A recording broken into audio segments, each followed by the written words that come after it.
अच्छा बच्चों, ये क्वेश्चन लेते हैं। तो ये जेई 2026 का क्वेश्चन है। Alpha beta are the roots of this equation. तो भाई ये बच्चे बच्चे को याद है इस इक्वेशन के बारे में। ये इक्वेशन है बच्चों, भाई कॉम्प्लेक्स नंबर में जब इस इक्वेशन को हम लोग सॉल्व करते थे तो इसके रूट्स याद हैं। एक ओमेगा ओमेगा स्क्वायर होता था भाई complex cube root of unity में। तो इसके जो रूट्स हैं वो कॉम्प्लेक्स रूट्स होते थे, ओमेगा और ओमेगा स्क्वायर, है ना। एक ये इक्वेशन होता था, एक माइनस वाला इक्वेशन होता था, दो ही इक्वेशन होते थे बच्चों। तो माइनस अगर होता था तो हम लोग इधर माइनस ओमेगा और माइनस ओमेगा स्क्वायर लिखते थे। अच्छा अब आगे चलते हैं। ये मेरे पास इसके रूट्स हैं बच्चों, ठीक है। ये नहीं आता तो फिर वो क्वाड्रेटिक का method minus B plus minus root D upon two time है, उससे ये रूट्स निकल के आ जाएंगे। -1 plus minus root 3 iota upon 2 आ जाएगा बच्चों। भाई जो पॉजिटिव वाला रूट होगा वो ओमेगा माना जाएगा, माइनस वाला जो रूट है वो ओमेगा स्क्वायर माना जाएगा, ठीक है। तो अब ये तो जब जेई का एग्जाम देने जा रहा है जो भी बच्चा, तो उसको तो पता ही है इसके जो रूट्स हैं वो तो पहले से ही पता है तुम्हें कौन कौन से होंगे। अब क्वेश्चन स्टार्ट करते हैं। तो एक को अल्फा से रिप्लेस कर लो, एक को बीटा से। भाई वो गिवन दिया है alpha beta are the roots, एक अल्फा एक बीटा। अब चलते हैं क्वेश्चन में। तो याद रखो बच्चों, अगर ओमेगा और ओमेगा स्क्वायर में भाई क्यूब रूट ऑफ यूनिटी, जो complex cube root of unity, उसके ऊपर कोई भी क्वेश्चन आएगा तो वहां पे ट्रिक क्या काम करेगा। अब मैं ट्रिक बता रहा हूं बच्चों। भाई क्वेश्चन इतना लेंदी लिखा हुआ है लेकिन मतलब ही नहीं मेरे को, मेरे को इन पावर्स पे ट्रिक अप्लाई करना है। तो ये याद रखा करो, जब भी बच्चों ओमेगा और ओमेगा स्क्वायर का क्वेश्चन है तो इसमें जो 3 का मल्टीपल है उनके डिफरेंट केसेस होंगे, और जो 3 का मल्टीपल नहीं होगा बच्चों पावर में, उनकी डिफरेंट वैल्यू होगी। तो सबसे पहले हम लोग क्या करते हैं, इनमें देख लेते हैं। देखो अल्फा 1 बीटा 1 2 2 3 3 25 25। तो इसमें ये बताओ 3 के मल्टीपल्स क्या आएंगे। अगर मैं n को ले लूं पावर, भाई n ले लेते हैं, इसको जर्नल में n ले लिया।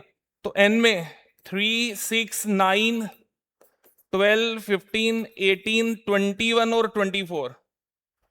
तो ये बताओ ये कितने केसेस बन गए, कितनी टर्म्स बनेंगी इसकी। तो काउंट कर लो, 2 4 6 8। तो इसका मतलब इन पावर्स का बच्चों टोटल क्या होगा, 8 टाइम्स। आप पुट कर लो किसी भी 3 वाली पावर में पुट कर लो, ओमेगा का क्यूब ओमेगा स्क्वायर का क्यूब बच्चों, और होल पावर कितना है 4। तो बताओ कितना आ जाएगा, 8 इंटू ओमेगा क्यूब 1, ए क्यूब का ओमेगा क्यूब का स्क्वायर कर लो तो ये भी 1 आएगा। अब ये कितना बना, 8 इंटू 2 की पावर 4 16 1 to 8। तो ये याद रखो कितनी टर्म्स का सम आ गया भाई, 3 के जो मल्टीपल्स हैं, ये 3 वाली पावर का टोटल हो गया, आगे 6 वाला भी हो गया, 9 वाला, इन पावर्स का टोटल हमने करके रख लिया। अब बताओ टोटल टर्म्स कितनी है बच्चों, ये एक्सप्रेशन टोटल कितनी आ रही है, कितनी पावर्स हैं अप टू 1 से लेके रोल नंबर 1 से लेके रोल नंबर 25 तक। तो 25 टोटल पेयर्स हैं बच्चों, उनमें से 8 पेयर्स हमने निकाल लिए हैं। अब जो 3 के मल्टीपल नहीं है उनकी वैल्यू सेम होगी। तो देख लेते हैं अब जो n जो है वो नॉट इक्वल टू 3n, तो टोटल कितनी टर्म्स होंगी बच्चों, 25 टोटल टर्म्स हैं, उसमें से 8 जा चुकी हैं भाई, 25 से 8 जा चुकी हैं तो 17 बची हैं। तो 17 इंटू, भाई इस केस का टोटल 17 इंटू किसी एक का कर लो जो नॉन मल्टीपल ऑफ 3 है, ये ले लेते हैं, ठीक है। तो अल्फा प्लस बीटा का होल 4, अल्फा कौन, ओमेगा, प्लस ओमेगा स्क्वायर की होल पावर 4 बच्चों। तो 17 into omega plus omega square -1 की पावर 4, तो ये 17 आ जाएगा। अब बताओ टोटल सम कितना आ गया, 128 प्लस 17 145। तो ये मेरा ए वाला ऑप्शन ये आंसर होगा बच्चों। तो देखो ट्रिक क्या है इस क्वेश्चन में, सुनना बच्चों। भाई कभी भी मेरे को अल्फा बीटा रूट्स दे रखे हैं इस इक्वेशन के, तो पता है मेरे को इस इक्वेशन से जो रूट्स निकल के आएंगे वो ओमेगा और ओमेगा स्क्वायर। अब इसमें ओमेगा पे बच्चों जब भी ओमेगा पे 3 पावर आएगी वो 1 बनेगा। तो जितने भी 3 के मल्टीपल्स हैं उनके, भाई ये 3 के मल्टीपल्स पावर में, उन सभी का जो आंसर है वो फिक्स होगा, कितना आएगा, 16 आएगा।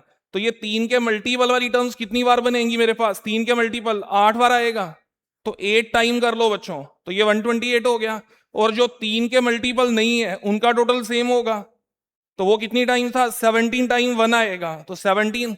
तो टोटल मेरे पास 145, ये आंसर है इसका।